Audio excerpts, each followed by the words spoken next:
मैं मनोज हरिदर शर्मा आप सभी का हार्दिक अभिनंदन, हार्दिक स्वागत करता हूं। कल हमने किया था आरटीई का पार्ट 2 दूसरा हिस्सा किया था। कई हिस्सों में जाकर के आरटी अपना खत्म होगा क्योंकि बड़ा टॉपिक है, इंपॉर्टेंट टॉपिक है। 2 या 3% यहाँ से हमें पूछे जाते हैं। कल जब हम आरटी के पार्ट 2 में चल रहे थे तो वहाँ हम लिख रहे थे CWSN बालक, चाइल्ड विद स्पेशल नीड, उनसे संबंधित 2 अधिनियम। कल हमने एक अधिनियम किया था PWD अधिनियम 1995। उसी चीज को हम आज आगे बढ़ाएंगे पार्ट 3 में RTE 2009 में। RTE 2009 तीसरा हिस्सा चलेगा आज। उसमें जो दूसरा अधिनियम है, पहला अधिनियम तो कौन सा था? पहला था PWD अधिनियम 1995 जो हमने कल किया था। दूसरा अधिनियम देखें, RPWD अधिनियम, RPWD अधिनियम 2016। वहां PWD था, यहां PWD से पहले R लगा दिया गया, अधिकार, राइट लगा दिया गया। किनका? दिव्यांग लोगों का, दिव्यांग लोगों का या विकलांग लोगों का अधिकार दे दिया गया। पूरा नाम रहेगा राइट टू पर्सन्स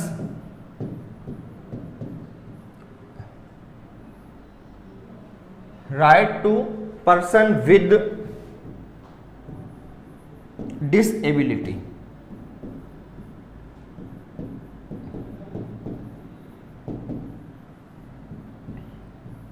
इसको कहेंगे हम दिव्यांगजन, विकलांग भी कह सकते हैं। दिव्यांगजन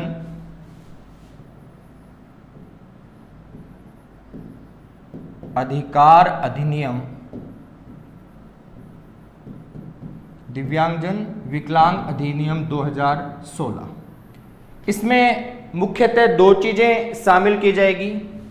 अगर ऐसा पूछा जाए कि RPWD अधिनियम में विकलांग लोगों की कितनी श्रेणियों का वर्णन किया गया है, RPWD अधिनियम में विकलांग लोगों की कितनी श्रेणियों का वर्णन किया गया है, तो विकलांग लोगों की इसमें 21 श्रेणियों का वर्णन किया गया है। दूसरा देखें, RPW अधिनियम में जो एसिड अटैक से संबंधित लोग होते हैं, एसिड अटैक, तेजाब फेंक देना, ऐसी बहुत सारी घटना आती है जो मानसिक विकृति जिनकी संकुचित होती है वो इस प्रकार की घटना कर देते हैं। तो एसिड अटैक पीड़ितों को पहली बार किसके अंतर्गत शामिल किया गया? दिव्यांग के अंतर्गत शामिल किया गया। किस अधिनियम के आधार पर? RPWD अधिनियम 2016 के आधार पर। एसिड अटैक लोगों को इसमें शामिल किया गया।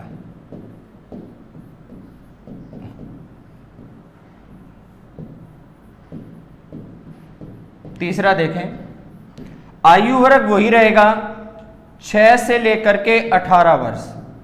6 से 18 वर्ष के बालक को निःशुल्क व अनिवार्य शिक्षा। 6 से 18 वर्ष के बालक को निःशुल्क व अनिवार्य शिक्षा। जैसे कई बच्चों ने कमेंट किया था कि सर बोर्ड पे अच्छे से दिखाई नहीं दे रहा, तो इसलिए हम आज केवल 2 ही रंगों को काम में लेंगे, ब्लैक को काम में ले लेंगे, ज्यादा से ज्यादा रेड को काम में ले लेंगे। क्योंकि जब बहुत सारे रंगों को काम में लेते हैं तो कुछ रंग है वो हल्के होते हैं, कुछ रंग है वो गहरे होते हैं। तो गहरे रंग हमें आसानी से दिखाई दे जाते हैं, हल्के रंग दिखाई नहीं दे पाते हैं। तो आज अपने केवल ब्लैक और रेड कलर को ही काम में लेंगे बोर्ड पे। तो दोबारा देखें, RPWD अधिनियम 2016 जिसे हम कहेंगे दिव्यांगजन अधिकार अधिनियम 2016। 3 मुख्य विशेषता। पहली विशेषता रहेगी इसमें विकलांग लोगों की 21 श्रेणियों का वर्णन किया गया है। दूसरा है एसिड अटैक लोगों को पहली बार दिव्यांग या विकलांग लोगों की श्रेणी में शामिल किया गया है। तीसरा रहेगा 6 से 18 वर्ष के बालकों को निःशुल्क और अनिवार्य शिक्षा का प्रावधान किया गया है। उसके बाद देखें आरटी की अगली विशेषता क्या रहेगी, क्योंकि अपना टॉपिक मूलतः क्या चल रहा था, आरटी की विशेषताएं, जिसमें एक तो हमने की थी समावेशी शिक्षा, दूसरा हमने किया था CWSN बालक। तीसरी विशेषता देखें आज क्या रहेगी, तीसरी विशेषता है कि आरटीई में बालकों के अधिकारों के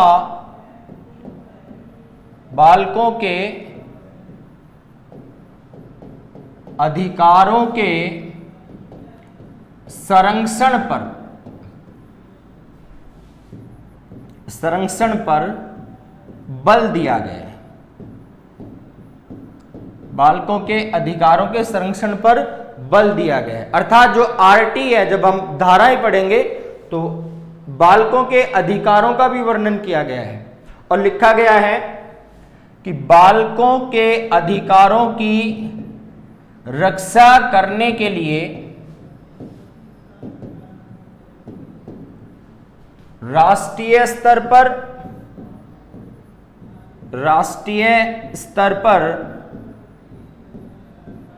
और राज्य स्तर पर बालक अधिकार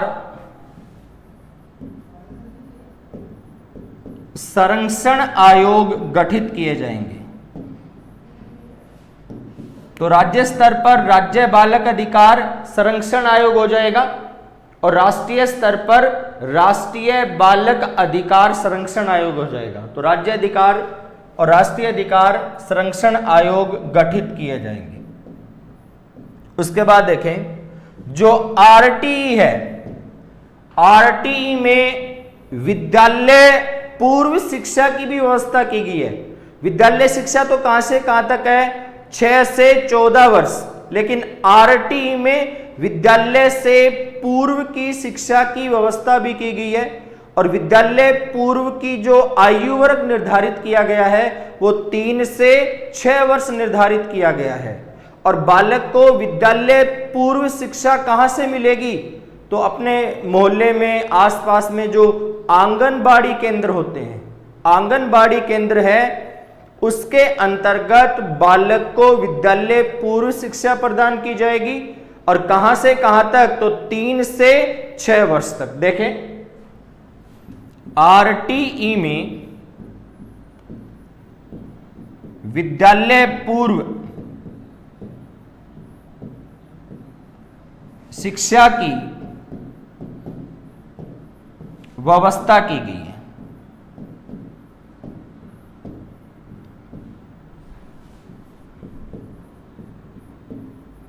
जिसमें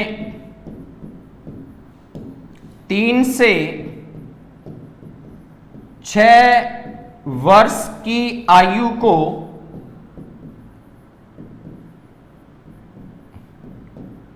निर्धारित किया गया है। 3 से 6 वर्ष की आयु को निर्धारित किया गया है। और यह शिक्षा दी कहां पे जाएगी, तो आंगनबाड़ी केंद्रों में, आंगनबाड़ी केंद्रों में यह शिक्षा दी जाएगी। उसके बाद अगली विशेषता देखें, क्योंकि यहां से हमें प्रश्न पूछा जाएगा कि आरटीई के संबंध में कौन सा कथन सही है या कौन सा कथन गलत है।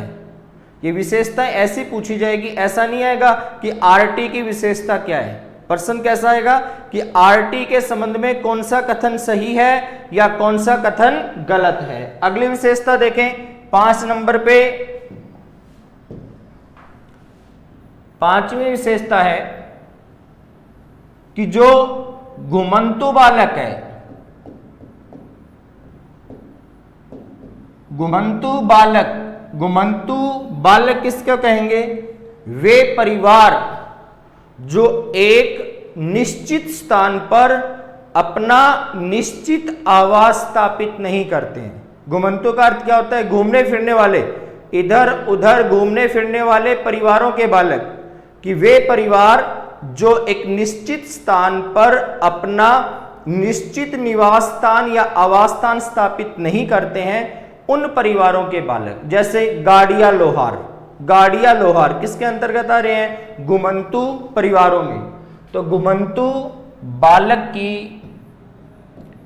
शिक्षा की व्यवस्था की गई है, घुमंतु बालक की परिवारों की शिक्षा की व्यवस्था की गई है। और इन्हें शिक्षा कहां दी जाएगी? कहां दी जाएगी?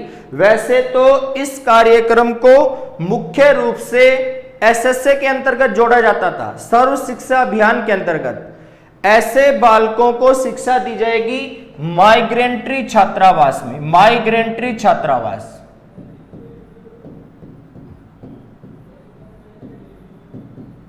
और माइग्रेंट्री छात्रावास कहां स्थापित किया जाएगा? तो प्रत्येक जिला मुख्यालय पर, प्रत्येक जिला मुख्यालय पर माइग्रेंट्री छात्रावास है वो स्थापित किया जाएगा। और क्यों स्थापित किया जाएगा? घुमंतु परिवारों के बालकों को शिक्षा देने के लिए। उसके बाद देखें अगली विशेषता 6 नंबर पे, अगर ऐसा पूछा जाए कि क्या आरटीई की किसी भी धारा को या आरटीई से संबंधित जब कोई उच्च पदाधिकारी कोई भी निर्णय लेगा, क्या उस निर्णय के विरुद्ध कोई भी व्यक्ति न्यायालय की शरण लेगा या नहीं लेगा, है ना? आरटीई की जितने भी प्रावधान हैं, उन प्रावधानों को पूरा करने के लिए संस्था प्रधान, विद्यालय प्रबंधन समिति या कोई भी पदाधिकारी जब कोई निर्णय लेगा तो उस निर्णय के विरुद्ध अन्य कोई भी व्यक्ति न्यायालय की शरण नहीं लेगा। इसको हम क्या कहेंगे कि आरटीई न्याय योग्य, आरटीई न्याय योग्य और वाद योग्य नहीं होती। आरटीई न्याय योग्य और वाद योग्य नहीं होती है। इसका अर्थ क्या होता है कि आरटीई के प्रावधानों को लागू करने के लिए जब कोई अधिकारी जो भी निर्णय लेता है, उस निर्णय के विरुद्ध कोई दूसरा व्यक्ति उस अधिकारी को न्यायालय में चुनौती नहीं देगा। उसके बाद देखें, एक प्रश्न और पूछा जाता है, जैसे इस बार भी फर्स्ट ग्रेड में पूछा गया था। फर्स्ट ग्रेड में देखें एक प्रश्न पूछा गया था और यही प्रश्न सीटेट 2018 में पूछा गया था, यही प्रश्न एचटेट 2019 में भी पूछा गया था। प्रश्न क्या है देखें कि आरटीई के बाद, प्रश्न मैं लिख देता हूं, आरटीई के बाद कक्षा कक्ष, इंपॉर्टेंट है, 3 बार आ चुका है, कक्षा कक्ष अधिक समजातीय हुआ है। कक्षा कक्ष अधिक समजातीय हुआ है किसके अनुसार? किसके अनुसार? अगर आप में से ये जो जनवरी 2020 फर्स्ट ग्रेड हुआ है 6 जनवरी को राजनीति विज्ञान का, तो वहां ये प्रश्न पूछा गया था। आप में पेपर होगा जिन्होंने राजनीति से फर्स्ट ग्रेड दिया है तो वो देख भी सकते हैं। सुने प्रश्न कि आरटीई के बाद कक्षा कक्ष किसके अनुसार अधिक समजातीय हुआ है? पहला विकल्प आ जाता है जाति के अनुसार, दूसरा विकल्प आ जाता है लिंग के अनुसार, तीसरा विकल्प हो गया सामाजिकता के अनुसार और चौथा विकल्प हो गया आयु के अनुसार। आयु के अनुसार तो हमें बताना है कि आरटीई के बाद कक्षा कक्ष है वो अधिक समजातीय किसके अनुसार हुआ है? तो आरटीई में आयु वर्ग क्या रहेगा? 6 से 14, तो किसके अनुसार समजातीय है? आयु वर्ग के अनुसार समजातीय है। किसके अनुसार समजातीय रहेगा? आयु वर्ग के अनुसार है वो समजातीय रहेगा। उसके बाद अगली विशेषता देखिए 8 नंबर पे क्या रहेगी। 8वीं अपनी विशेषता है कि आरटीई में विद्यालय कैलेंडर का भी वर्णन किया गया है। विद्यालय कैलेंडर का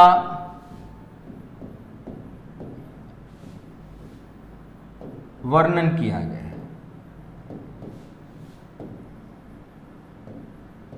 विद्यालय कैलेंडर, हालांकि इसको मैं डिटेल से आगे धारा 25 में करवा दूंगा कि अध्यापक के एक सप्ताह में कार्य दिवस कितने होंगे, प्राथमिक स्तर पर एक सत्र में कार्य दिवस कितने होंगे, कार्य घंटे कितने होंगे, उच्च प्राथमिक स्तर पर एक सत्र में कार्य दिवस कितने होंगे और कार्य घंटे कितने होंगे, अध्यापक विद्यार्थी अनुपात क्या रहेगा, वे सारी चीजें किसमें शामिल की जाएगी? विद्यालय कैलेंडर में शामिल की जाएगी। तो आरटी में विद्यालय कैलेंडर का भी वर्णन किया गया है। उसके बाद देखें जो आरटी है 9 नंबर पे, आरटी में अध्यापक के प्रशिक्षण, अध्यापक के प्रशिक्षण, कार्य और कर्तव्यों का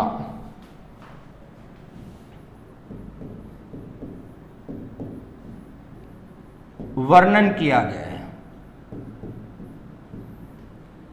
आरटी में अध्यापक के प्रशिक्षण का, अध्यापक के कार्यों का और अध्यापक के कर्तव्यों का वर्णन किया गया है। जैसे यहां से हमें आरटेट 2011 में एक प्रश्न पूछा गया था और वही प्रश्न फिर फर्स्ट ग्रेड 2016 में भी पूछा गया था। देखिए प्रश्न क्या है कि अध्यापक के द्वारा निम्न में से कौन सा कार्य नहीं किया जाएगा?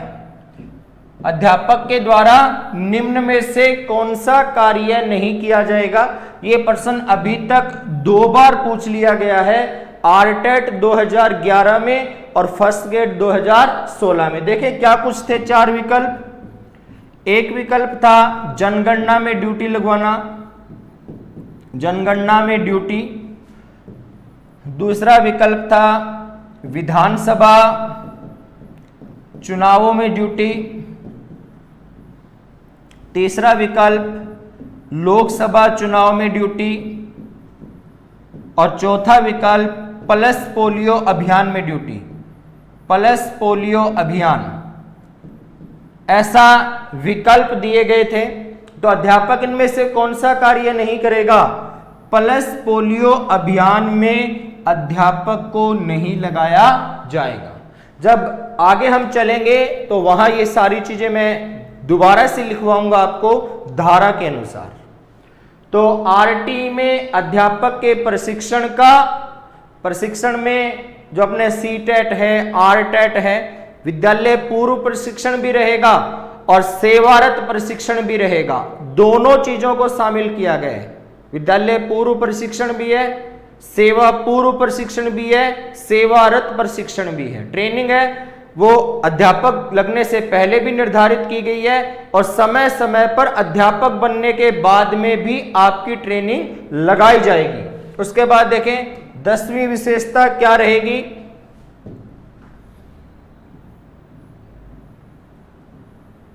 अब देखें एक इंपॉर्टेंट पर्सन, थोड़ा सा जटिल है लेकिन ये 3 बार पूछा जा चुका है। राजस्थान लेवल पर ये 3 बार प्रश्न पूछा जा चुका है। 2012 में भी पूछा गया है, फर्स्ट ग्रेड 2018 में भी पूछा गया है और फर्स्ट ग्रेड 2020 में भी पूछा गया है। देखें प्रश्न को सुने क्या है कि आरटीई की धारा 29 के अनुसार, 29A लिख देते हैं, धारा 29A के अनुसार राज्य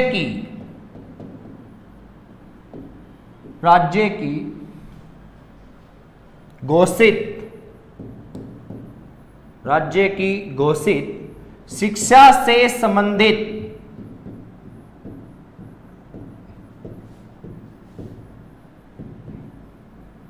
प्राधिकारी संस्था कौन सी है?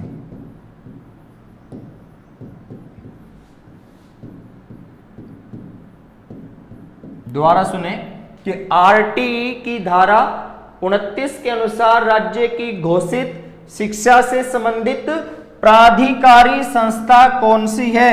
4 विकल्प देखें कौन कौन सी है। एक में मान लो लिख दिया माध्यमिक शिक्षा बोर्ड, माध्यमिक शिक्षा बोर्ड। दूसरा लिख दिया गया डाइट, जिला मुख्यालय पे होती है ये डाइट।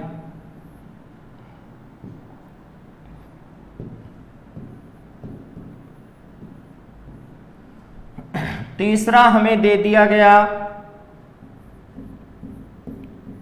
IASE और चौथा हमें दे दिया गया सर्ट SIERT।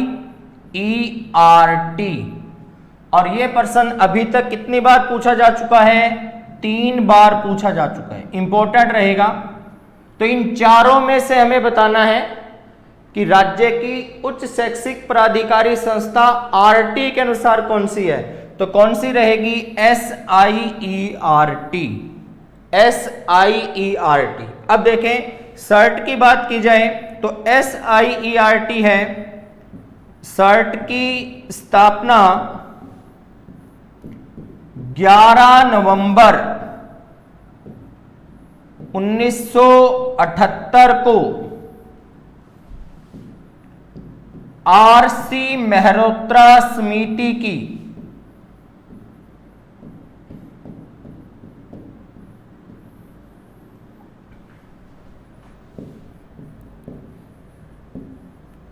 सिफारिश के आधार पर उदयपुर में की गई थी। देखिए जो सर्ट है, सर्ट की स्थापना कब की गई?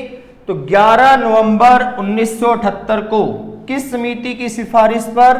तो RC मेहरोत्रा समिति की सिफारिश पर। कहां की गई?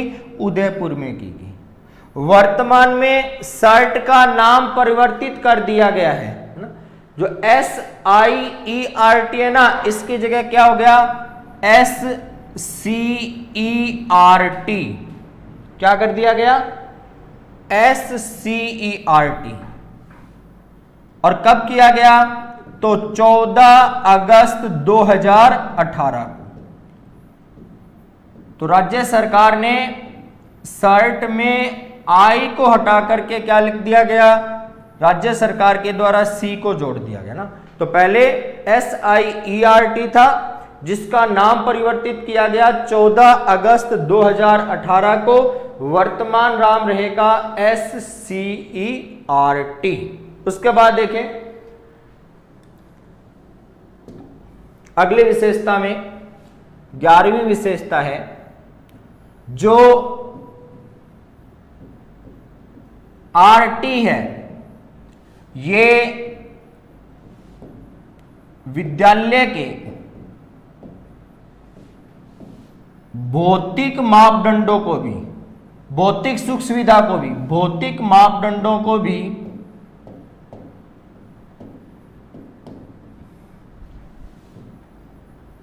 महत्व देती है। भौतिक मापदंडों को भी महत्व देती है कि विद्यालय भवन होना चाहिए, पुस्तकालय होना चाहिए, खेल मैदान होना चाहिए, रसोई घर, विद्यालय की 4 दीवारी, बालक बालिकाओं के लिए पृथक पृथक शौचालय, ये सारी सुख सुविधाएं विद्यालय भवन के अंतर्गत दी जाए, उसके बाद ही कोई नया विद्यालय खोला जाएगा। और जो पहले से स्थापित विद्यालय हैं वे विद्यालय आगामी 3 वर्ष में इन समस्त भौतिक सुविधाओं को प्राप्त करेंगे। तो ये RTE की कुछ विशेषताएं थी। जो हमें पेपर के अंतर्गत पूछी जाती है। अब हम करेंगे आरटीई की धाराएं और अध्याय। आरटी की बात की जाए तो आरटीई में 7 तो अध्याय हैं, 38 धाराएं हैं और 1 अनुसूची को शामिल किया गया है। आरटी में 7 अध्याय, 38 धाराएं और 1 अनुसूची को शामिल किया गया है। अब मैं आपको बता दूं, मैं तो सारी चीजें आपको डिटेल से करवाऊंगा, 7 अध्याय भी लिखवाऊंगा, 38 धाराएं भी लिखवाऊंगा, लेकिन सारी चीजें आपको याद नहीं रखनी है। 38 धाराएं जो हम करेंगे उसमें से आपको 5 या 6 धाराएं याद रखनी है। लिखनी तो सारी 38 है, लेकिन जो इंपॉर्टेंट धारा आएगी उसके बारे में आपको मैं बता दूंगा और आपको वही धाराएं याद करनी है, वही धाराएं बार बार पढ़नी है। दोबारा देखें जहां से हम शुरू हुए थे, क्योंकि आपने पढ़ा होगा 2 दिन पहले ही राज्य सरकार के आदेश थे कि जो भी ऑनलाइन कक्षाएं हैं वो 30 मिनट से अधिक की नहीं हो सकती। आपने भी पढ़ा होगा, पेपर में आया था, अखबार में आया था कि ऑनलाइन कक्षाओं का अधिकतम समय 30 मिनट ही हो सकता है। इसलिए राज्य सरकार के आदेश की पालना करना जरूरी है, क्योंकि हम इस राज्य के, इस देश के नागरिक हैं और नागरिक वही है जो राज्य की आदेशों का पालन करे। चाहे आप किसी भी राजनीतिक दल को महत्व देते हैं, किसी भी राजनीतिक व्यक्ति विशेष को महत्व देते हैं, वो प्रत्येक अलग है, लेकिन जो सरकार वर्तमान में स्थापित है आप उनका आदर करें, घर पे रहें, सुरक्षित रहें, मास्क का उपयोग करें, लोगों से दूरी बनाए रखें, दिलों में दूरी ना बनाएं। धन्यवाद। दोबारा सुने जहां से हम शुरू हुए थे। हाँ, आज हम शुरू हुए थे आर पर पीडब्ल्यूडी अधिनियम 2016, पूरा नाम रहेगा दिव्यांगजन अधिकार अधिनियम 2016। 3 विशेषताएं थी। दिव्यांग बालकों की 21 श्रेणियों का वर्णन किया गया है। एसिड अटैक लोगों को पहली बार इसमें शामिल किया गया है। आयु वर्ग 6 से 18 रहेगा, निःशुल्क और अनिवार्य शिक्षा के लिए। ये भी बहुत बार पूछ लिया जाता है। पीडब्ल्यूडी अधिनियम 1995 में भी 6 से 18 थी और आरपीडब्ल्यूडी अधिनियम 2016 में भी 6 से 18 है। उसके बाद देखें दूसरा, आरटी अधिनियम में बालकों के अधिकारों के संरक्षण का वर्णन भी किया गया है और बालकों के अधिकारों का संरक्षण करने का उत्तरदायित्व दिया गया है राष्ट्रीय बाल अधिकार संरक्षण आयोग और राज्य बाल अधिकार संरक्षण आयोग को। उसके बाद देखें, आरटीई में विद्यालय पूर्व शिक्षा की व्यवस्था भी की गई है और विद्यालय पूर्व शिक्षा की व्यवस्था की आयु निर्धारित की गई है 3 से 6 वर्ष। और इन बालकों को कहां पर शिक्षा दी जाएगी? तो आंगनबाड़ी केंद्रों में शिक्षा दी जाएगी। घुमंतु बालकों को या घुमंतु परिवारों के बालकों की शिक्षा व्यवस्था की गई है और इन बालकों को माइग्रेंट्री छात्रावास में शिक्षा दी जाएगी और माइग्रेंट्री छात्रावास है वे प्रत्येक जिला मुख्यालय में स्थापित किया जाएगा। और किस कार्यक्रम के अंतर्गत स्थापित किया जाएगा?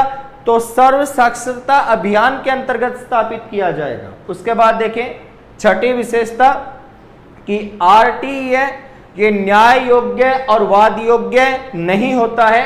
7वीं विशेषता देखें, इंपॉर्टेंट है, पूछी जाती है कि आरटीई के बाद कक्षा कक्ष आयु वर्ग के अनुसार अधिक समजातीय हुए हैं 6 से 14 वर्ष। उसके बाद देखें, आरटीई में विद्यालय कैलेंडर का वर्णन किया गया है। 8वीं विशेषता, आरटीई में अध्यापकों के प्रशिक्षण कार्य और कर्तव्यों का भी वर्णन किया गया है। ये प्रश्न भी 2 बार आ चुका है, आप भी याद रखना कि अध्यापक को पल्स पोलियो अभियान में नहीं लगाया जाएगा। उसके बाद देखें, जो आरटीई है, आरटीई की धारा 29 के अनुसार राज्य की शिक्षा से संबंधित घोषित की गई प्राधिकारी संस्था सर्ट है, SIERT, और सर्ट की स्थापना 11 नवंबर 1978 को आर.सी. मेहरोत्रा समिति की सिफारिश के आधार पर उदयपुर में की गई। वर्तमान में SIERT का नाम बदल करके 14 अगस्त 2018 को रखा गया SCERT। उसके बाद देखें अंतिम विशेषता कि RTE में विद्यालय के भौतिक मापदंडों को भी निर्धारित किया गया है। तो ये RT की विशेषताएं थी, या हम ये कह सकते हैं कि RT के संबंध में कौन सा कथन सही है या कौन सा कथन गलत है। कल अपना टॉपिक रहेगा RTE के अध्याय और धाराएं। आपने मुझे सुना, आप सभी का फिर से अभिनंदन, स्वागत। जय हिंद, जय भारत। मिलते हैं कल।